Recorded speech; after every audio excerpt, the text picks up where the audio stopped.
Shalom guys, jumpa kembali bersama Pastor Fani Paendong dalam program Giving My Best.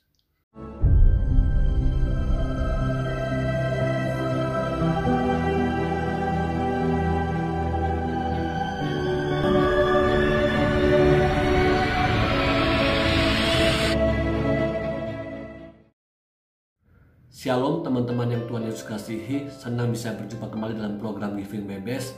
Hari ini program Giving My Best kita akan belajar bersama-sama kembali firman Tuhan. Namun sebelum kita bersama-sama diberkati lewat firman Tuhan, mari kita berdoa. Tuhan Yesus, terima kasih buat hari ini, terima kasih buat kesempatan hari yang baru yang Tuhan berikan bagi kami. Kiranya kami dapat sungguh-sungguh diperlengkapi, setiap hari disempurnakan menjadi segambaran serupa dengan Kristus. Kami butuh firman Tuhan. Berbicaralah kepada kami ya Bapa, dalam nama Tuhan Yesus Kristus. Haleluya. Amin. Hari ini judulnya adalah The Power of Prayer. Kuasa daripada sebuah doa. Mari bersama-sama kita membacanya dalam kitab Daniel pasal 6 ayat 1 sampai dengan ayat yang kelima. Daniel pasal 6 ayat 1 sampai dengan 5. Darius orang Media menerima pemerintahan ketika ia berumur 62 tahun. Lalu berkenanlah Darius mengangkat 120 wakil-wakil raja atas kerajaannya. Mereka akan ditempatkan di seluruh kerajaan. Membawai mereka diangkat pula 3 pejabat tinggi. Dan Daniel adalah salah satu dari ketiga orang itu. Kepada merekalah para wakil-wakil raja harus memberi pertanggungan jawab supaya raja jangan dirugikan. Ayat 4. Maka Daniel ini melebihi para pejabat tinggi dan para wakil raja itu, karena ia mempunyai roh yang luar biasa, dan raja maksudnya bermaksud untuk menempatkannya atas seluruh kerajaannya. Kemudian para pejabat tinggi dan wakil raja itu mencari alasan dakwaan terhadap Daniel dalam hal pemerintahan. Tetapi mereka tidak mendapat alasan apapun atau sesuatu kesalahan, sebab ia setia dan tidak ada didapati sesuatu kelalaian atau sesuatu kesalahan padanya. Teman-teman yang Tuhan Yesus kasih, saya percaya bahwa teman-teman pasti pernah membaca cerita tentang Daniel ini. Sungguh menarik sebagai orang-orang muda kita belajar keteladanan dari hidup seorang anak muda yang bernama Daniel. Siapa Daniel? Daniel adalah seorang tawanan dari Israel yang ditempatkan di Babilonia. Kalau sekarang letaknya itu di Irak, teman-teman. Karena waktu itu Nebukadnezar memerintah. Kemudian diganti dengan Belsasar, lalu Darius dan Koresi. Daniel berada di 4 masa tampuk kepemimpinan dan selalu ditempatkan dengan jabatan penting. Siapapun pimpinannya, maka Daniel ada di situ selama 4 periode. Bukankah ini sesuatu hal yang sangat luar biasa? Daniel dalam kapasitasnya sebagai orang muda sudah dipromosikan, sudah dipercayakan untuk ada di masa 4 pemerintahan. Baik itu pemerintahan dikatakan pemerintahan Nebukadnezar, pemerintahan Belsasar, Darius, dan Koresi. Teman-teman, ada beberapa orang ternyata yang tidak senang dengan keberadaan Daniel dalam jabatan yang diberikan kepadanya. Akhirnya mereka mencoba banyak cara untuk dapat menyingkirkannya, namun tidak bisa. Kalau bicara pekerjaan, Daniel melakukan segala tanggung jawab pekerjaan yang diberikannya itu on time, tepat waktu. Tidak ada celah. Di tengah-tengah pekerjaannya, tugas yang diberikan kepadanya, dia mengerjakan dengan tuntas, dengan sempurna. Karena itu, akhirnya mereka mengambil tindakan, satu-satunya cara ternyata yang dapat menjatuhkan posisi Daniel dalam hal ibadahnya. Nah, ketika mereka melihat bahwa ada kesungguhan, ada ketekunan dalam hal Daniel beribadah kepada Allahnya, ini menjadi celah buat orang-orang yang tidak suka dengan Daniel untuk menjatuhkan Daniel itu sendiri. Coba lihat dalam Daniel pasal 6 ayat 10 sampai dengan 11. Sebab itu Raja Darius membuat surat perintah dengan larangan itu. Demi didengar Daniel bahwa surat perintah itu telah dibuat, pergilah ia ke rumahnya. Daniel pergi kembali ke rumahnya. Dalam kamar atasnya ada tingkap-tingkap yang terbuka ke arah Yerusalem. 3 kali sehari ia berlutut, berdoa serta memuji Allahnya seperti yang biasa dilakukannya. Ketika Daniel mendapatkan dan mengetahui bahwa ada satu keputusan yang ditandatangani oleh raja dalam hal ibadah, berdoa, Daniel itu menyerahkan masalahnya itu kepada Allah dengan cara berdoa. Dia tidak mengambil solusi lain, dia tidak mengambil cara lain dalam menyelesaikan masalahnya. Dia datang berdoa kepada Allah. Bagaimana dengan kita sebagai orang-orang muda? Ketika kita menghadapi satu pergumulan masalah hidup, di dalam pekerjaankah, dalam usaha, dalam studi kita, di sekolah, di kampus, solusi seperti apa yang kita lakukan yang pertama? Adakah kita seperti Daniel? Ketika kita mendapatkan sebuah pergumulan masalah, yang kita cari pertama adalah Allah sendiri. Kita tidak cari cara lain. Kita tidak menggunakan hal-hal lain. Bahkan mungkin kita mencari cara-cara dunia. Tapi yang kita cari adalah kita datang bersujud, bertekuk lutut, memohon pertolongan daripada Allah. Inilah yang Daniel lakukan. Dia berdoa kepada Allah. Dia tidak takut, dia tidak khawatir. Dia tahu bahwa dia menyembah Allah yang hidup, Allah yang besar, Allah yang dahsyat, Allah yang sanggup menolong dirinya. Inilah yang menjadi sebuah sikap keteladanan kita sebagai orang-orang percaya, sebagai orang-orang muda untuk lari kepada Tuhan, berseru kepada Tuhan. Jangan pakai kekuatan manusia untuk menyelesaikan pergumulan, menyelesaikan masalah dalam hidup kita sebagai orang-orang muda. Lalu doa seperti apa yang Daniel lakukan dalam kehidupan pribadinya? Yang pertama, kita belajar bahwa Daniel berdoa dengan tekun. Daniel 6 ayat 17 katakan, sesudah itu raja memberi perintah, lalu diambillah Daniel dan dilemparkannya ke dalam gua singa. Berbicaralah raja kepada Daniel, Allahmu yang kau sembah dengan tekun, dialah kiranya yang melepaskan engkau.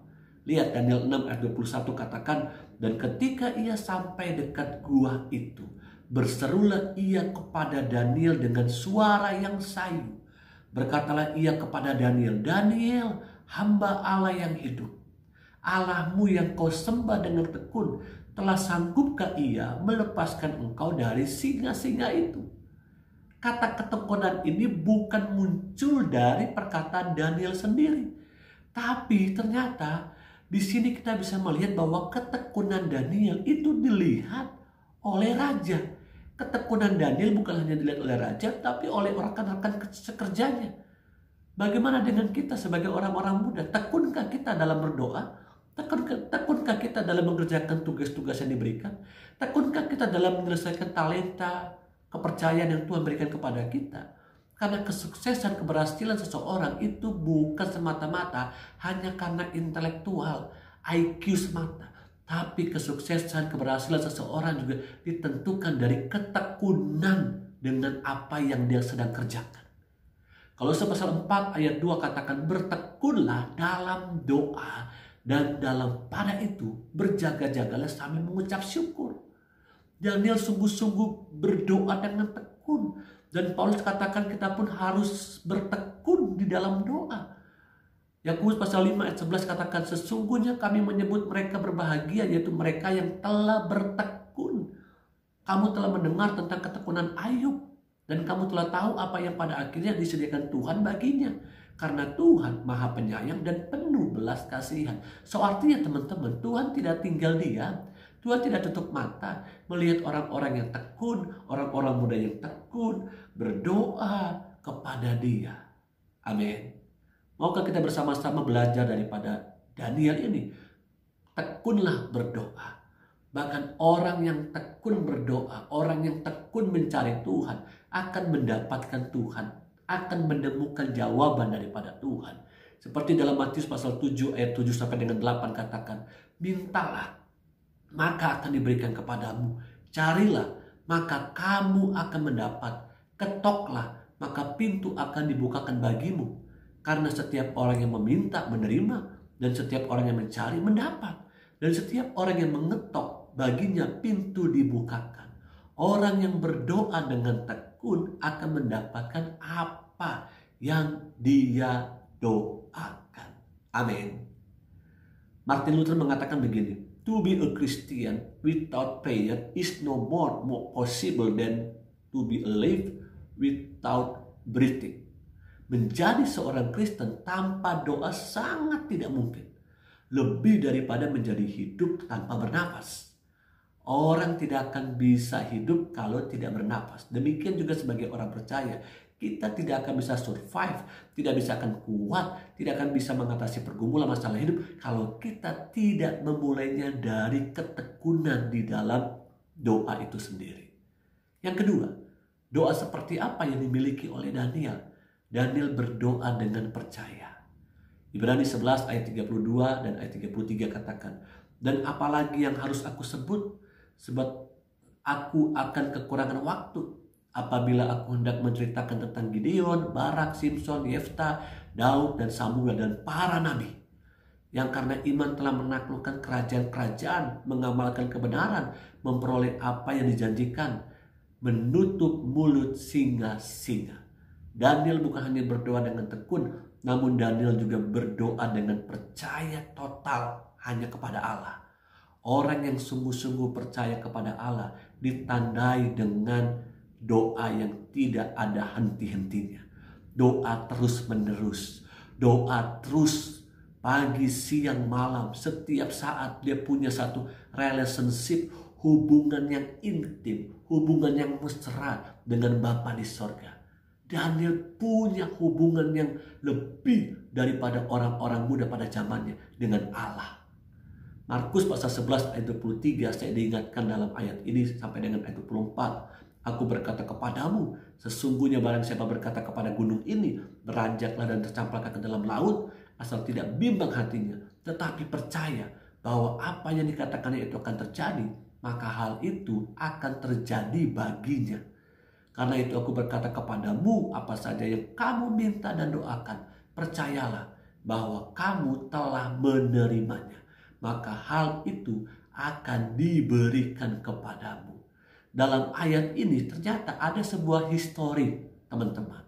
Satu kali ada seorang khalifah Al-Muiz, seorang pemimpin beragama Islam, mendatangi seorang uskup Abraham, pemimpin gereja Koptik Ortodok. Pada waktu itu dia memimpin gereja sampah di Mesir. Jadi gereja ini dikatakan gereja sampah karena untuk sampai ke gereja tersebut harus melewati, ya dapat dikatakan jalanan atau pemukiman yang penuh dengan sampah. Dan yang menjadi unik kedua adalah gereja ini itu dibangun berdasarkan lokasi tempat perbukitan atau goa yang dibentuk menjadi sebuah tempat ibadah. Nah, satu kali khalifah ini datang lalu menanyai kepada uskup tentang Injil Markus pasal 11 ini ayat 23 sampai dengan 24, karena dia pernah mendengar bahwa ternyata orang Kristen itu ketika berdoa kepada Allahnya, gunung itu bisa berpindah. Akhirnya Al-Muiz berkata kepada uskup Abraham ini, benarkah apa yang dikatakan oleh kitab Injil bahwa orang Kristen dapat memindahkan gunung? Jika memang benar, sekarang pindahkan gunung Mokatam ini. Gunung Mokatam itu letaknya tepat di depan gereja sampah ini. Begitu.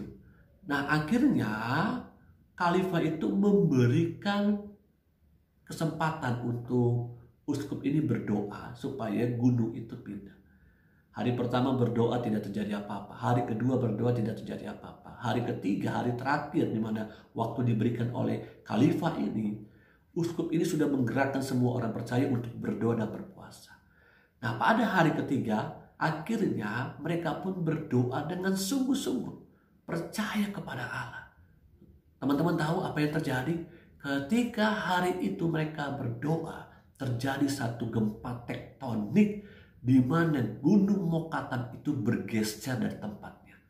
Dan khalifah itu melihat dengan mata kepalanya sendiri bahwa betul apa yang dikatakan oleh Injil, bahwa beranjaklah gunung ketika sungguh-sungguh berdoa percaya kepada Allah. Dan akhirnya khalifah ini mengakui dan meminta supaya uskup berdoa bagi dirinya, dan dia mulai percaya kepada Allah. Berdoa dengan percaya, berdoa dengan sungguh-sungguh, jangan pelin-pelan, jangan setengah-setengah percaya kepada Allah. Berdoalah sungguh-sungguh hanya kepada Allah saja yang dapat memberikan kekuatan, bahkan mengadakan mujizat ketika teman-teman kita sebagai orang muda berdoa kepada Allah. Apa yang menjadi tidak mungkin buat kita sebagai orang muda? Masa depanmu mungkin, atau mungkin pasangan hidupmu, atau mungkin engkau juga sedang berdoa buat orang tuamu yang belum percaya kepada Allah. Berdoa sungguh-sungguh kepada Allah, maka sesuatu mujizat pasti terjadi. Amin. Dan yang ketiga, berdoa dengan benar. Daniel pasal 6 ayat 23 katakan, Allahku telah mengutus malaikat-malaikatnya untuk mengatupkan mulut singa-singa itu, sehingga mereka tidak mengapa-apakan aku. Karena ternyata aku tak bersalah di hadapannya. Tetapi juga terhadap Tuanku, ya Raja, aku tidak melakukan kejahatan. Doa yang dinaikkan oleh Daniel bukan hanya doa dengan tekun, bukan hanya doa dengan percaya, tapi juga doa dengan benar. Karena Daniel menyerahkan hidupnya dan bertanya kepada Allah, apakah ada yang salah dalam diriku? Apakah ada yang keliru dalam diriku? Di Mazmur 66 ayat 18 katakan, seandainya ada niat jahat dalam hatiku, tentulah Tuhan tidak mau mendengar. Pemazmur juga berdoa kepada Allah supaya kiranya hal-hal yang keliru dalam hatinya, yang serong dalam hatinya, itu Tuhan memberitahukannya. Dan Tuhan kembali menolong dirinya untuk bisa melakukan hal yang benar di hadapan Allah dan di hadapan sesama. Yakobus 5 ayat 16 katakan, karena itu hendaklah kamu saling mengaku dosamu dan saling mendoakan supaya kamu sembuh. Doa orang yang benar bila dengan yakin didoakan sangat besar kuasanya. Doa orang benar, dengar baik-baik teman-teman, doa orang benar. Doa orang benar sangat besar kuasanya. Kuasa itu bukan diberikan oleh manusia, tapi kuasa itu datangnya daripada Allah. Maukah kita menjaga hidup kita sebagai orang-orang muda tetap hidup benar di hadapan Tuhan. Di tengah-tengah dunia yang tidak benar ini, di tengah-tengah kegelapan dunia ini, kita mau tetap hidup benar di hadapan Tuhan dan sesama. Dan saya teringat dengan seorang yang bernama Franklin Graham, anak daripada Billy Graham. Dia pernah berkata begini teman-teman, ketika kita sedang berdoa dengan sungguh-sungguh, Tuhan mampu mengembalikan keadaan. Itu adalah kedaulatan Tuhan atau God factor. Amin. Jadi Tuhan bisa membalikkan sebuah keadaan yang tidak mungkin menjadi mungkin buat kita. Ketika kita sungguh-sungguh berdoa dengan benar. Jangan pernah berhenti berdoa. Teruslah berdoa dengan tekun. Teruslah berdoa dengan percaya. Teruslah berdoa dengan benar. Amin. Saya percaya teman-teman pasti diberkati oleh firman Tuhan hari ini. Izinkan saya berdoa buat teman-teman dimanapun kau berada. Mari kita berdoa. Tuhan Yesus, terima kasih buat firman Tuhan hari ini. Hamba sudah berhenti berkata-kata, tapi hamba berdoa kiranya firman ini bukan hanya menjadi pengetahuan bagi kami, tapi menjadi rema dalam hidup kami sebagai orang muda. Kami mau belajar tekun berdoa, tetap berdoa sungguh-sungguh, karena ada kuasa di dalam doa kami. Berdoa yang sakit sembuhkan, yang lemah kuatkan, yang sedih hiburkan, yang mengalami jalan buntu ada pengharapan yang baru. Bahkan yang bimbang dengan masa depannya, hamba berdoa Tuhan berikan kepastian, keteguhan dalam hati mereka bahwa Tuhan punya rancangan indah dalam hidup orang-orang muda Tuhan. Mari teman-teman, angkatlah kedua tanganmu, terimalah berkat Tuhan. Turunlah kasih karunia Allah Bapa, cintanya lewat putranya Yesus Kristus, pertolongan penghibur Roh Kudus, menyertai hidup dan hidupmu hari ini sampai selama-lamanya. Yesus datang kali yang kedua. Haleluya, haleluya. Amin, amin. Terima kasih teman-teman buat waktunya. Silakan bagikan firman Tuhan ini bagi komunitas, gereja, keluarga, saudaramu, sahabatmu, sehingga banyak orang-orang muda juga yang tetap tinggal di dalam doa kepada Allah. Haleluya, Tuhan Yesus memberkati.